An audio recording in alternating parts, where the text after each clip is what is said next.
Hello everyone and welcome into Fox Sports Live. I'm Brandon Hatfield. Football players across the country share one common dream, to someday hear their name called at the NFL Draft.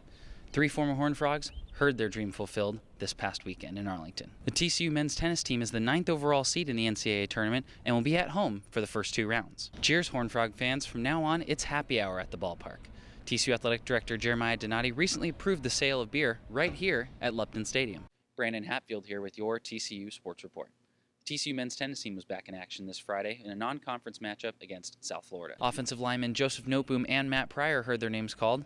Noteboom going in the 3rd round to the LA Rams, and Pryor in the 6th round going to the defending champion Philadelphia Eagles. This is the 4th consecutive season in which the Horned Frogs will start the NCAA tournament sleeping in their own beds. Now moving to the NBA playoffs, the New Orleans Pelicans made a statement to the rest of the NBA as they beat the Trailblazers 111-102 in Game 2. Taking a commanding 2-0 series lead back to the Big Easy. And in the 7th round, linebacker Traven Howard, the all-time leading tackler in the Coach Patterson era, heads to the City of Angels as well to join the LA Rams. The party begins tomorrow night as TCU takes on Dallas Baptist right here at Lupton Stadium. First pitch is at 7 p.m. We'll see you there. TCU will host Dartmouth, Oregon, and Utah State next weekend in the Fort Worth Regional. With TCU Tennis, I'm Brandon Hatfield. There's your recap of the action. Brandon Hatfield saying so long and thanks for watching. We'll see you next time right here on Fox Sports Live.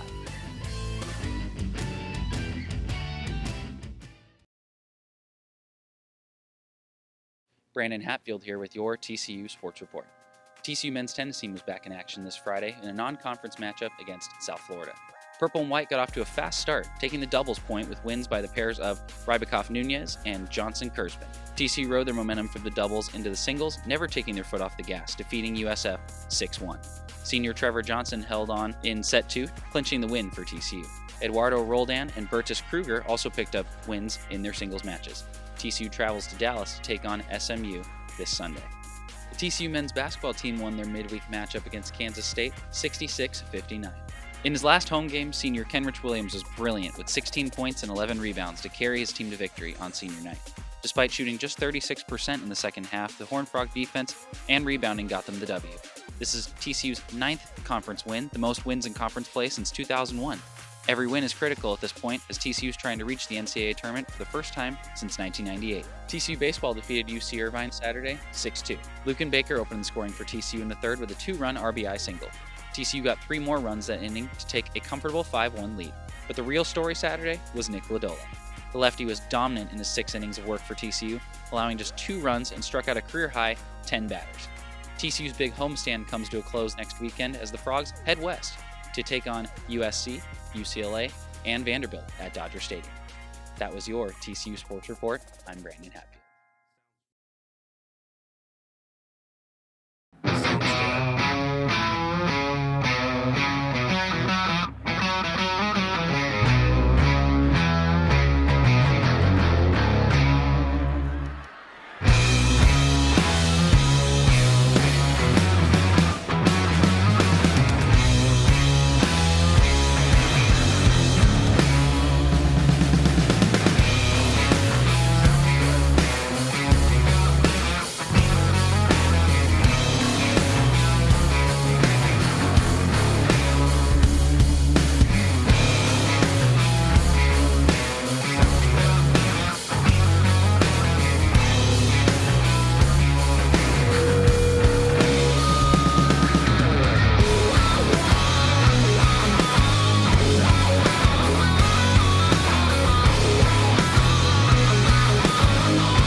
Football players get portrayed as dumb athletes that don't do anything besides football, and that isn't necessarily true, as many athletes partake in at least one on-campus organization.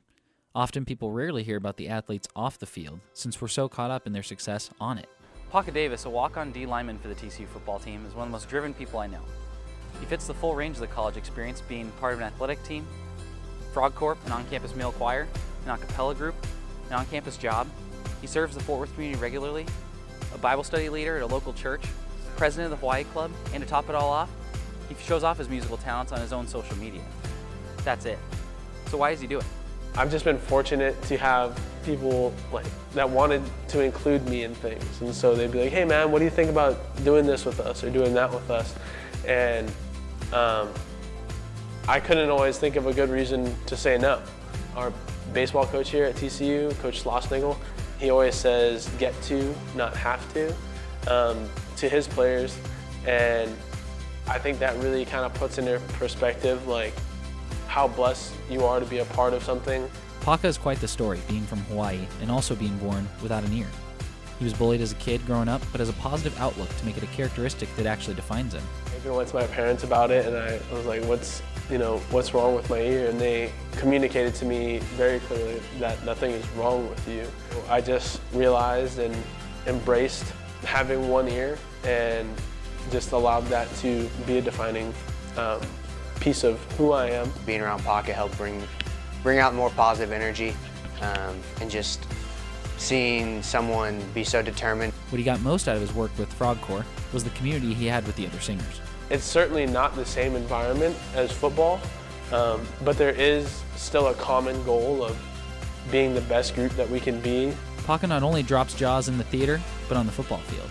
Blessed to have a phenomenal team to be a part of, be of service to my teammates and, try to do my best. Paka is a man of faith, which he uses as his motivation for his play on the field and his life. My grandma telling me, your voice is a gift from God, and you should use it to glorify Him.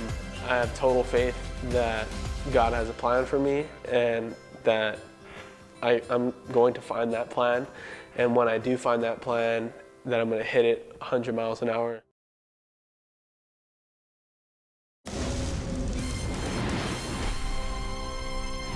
Hello everyone and welcome into Fox Sports Live. I'm Brandon Hatfield. The Rangers got the victory in Tampa Bay to even the series, defeating the Rays 7-2.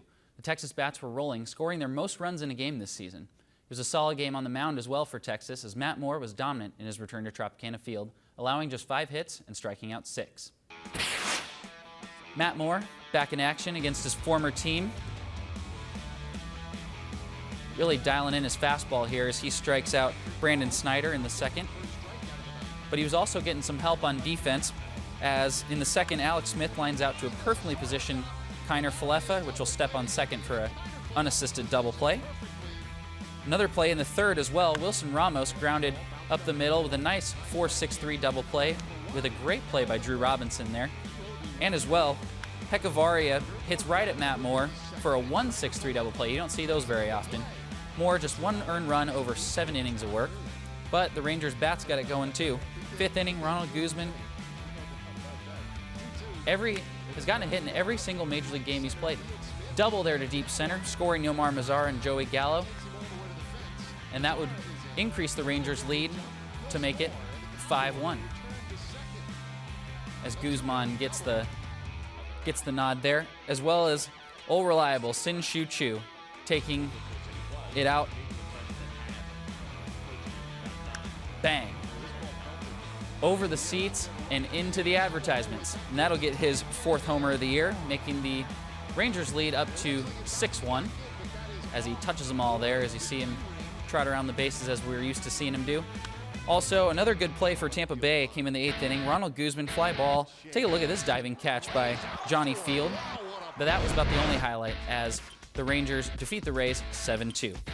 They kept the pedal to the metal at the plate, 12 hits, season high 7 runs. The Rays never really threatened to take the lead as Matt Moore and the bullpen had their hitters in check. Ronald Guzman was a big part of the 3-run 5th with a 2-run RBI double to deep center. Here's what the Rangers skipper had to say about Guzman's play. He brings a smile to my face just as he shows up with great energy. When I told him earlier today that he was playing short, you could see the wide eyes, and he was energized about it, so he couldn't wait to get out there. As we take a look at the probable starters for tomorrow's matchup, Cole Hamels gets the nod for Texas in his attempt to get his season record back to 500. For the Rays, Jacob Faria.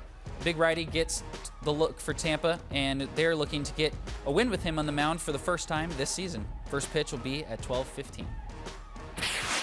Now moving to the NBA playoffs, the New Orleans Pelicans made a statement to the rest of the NBA as they beat the Trailblazers 111-102 in Game 2, taking a commanding 2-0 series lead back to the Big Easy. So look at some highlights. Man, what a connection these two, Anthony Davis and Drew Holiday, all year. Damian Lillard, CJ McCollum, that backcourt for Portland. Pick it up in the second as Lillard tries the layup and blocked by Anthony Davis. Huge game with the big transition layup there. Nikola Mirotic, nice pass from Rondo in transition. Later in the second, CJ McCollum, saucing. Step back three there to put the Blazers up 9. Biggest lead of the game for Portland. But then we go back to that Davis-Holiday connection as Holiday finds Anthony Davis on that alley-oop as well. What a nice dime there for a Davis dunk. But Davis can do it all, as we see there. Nice 3-ball to keep the Pelicans up in this game. And a very athletic play from Anthony Davis, as we're always used to seeing him. A nice pass from Etuan Moore, and that fueled a 10-0 run. But this, the biggest play of the game. Missed free throw, an offensive rebound, but the Pelicans' hustle in the corner and all over was able to get them this possession. And for Rajon Rondo, corner 3, dagger. Put the Pels up 8 with just under 40 seconds to go, and that'll do it. 111-102 New Orleans, as Anthony Davis, another really solid game, 22 and 13, but it was completely overlooked by Drew Holiday, a career playoff high 33, as well as 9 assists. But it was definitely a team effort. Nikola Mirotic, 17 and 8. Rajon Rondo, a single assist away from a triple-double, 16 points, 10 rebounds, 9 assists, including that dagger, corner 3, with just under 40 seconds to put that dagger in the Blazers' hearts. The series now shifts to New Orleans. Game 3 will be Thursday night at the Smoothie King Center, as New Orleans can put even more pressure on the Blazers. Tip-off is set for 8 p.m. There's your recap of the action. Brandon Hatfield saying so long and thanks for watching. We'll see you next time right here on Fox Sports Live.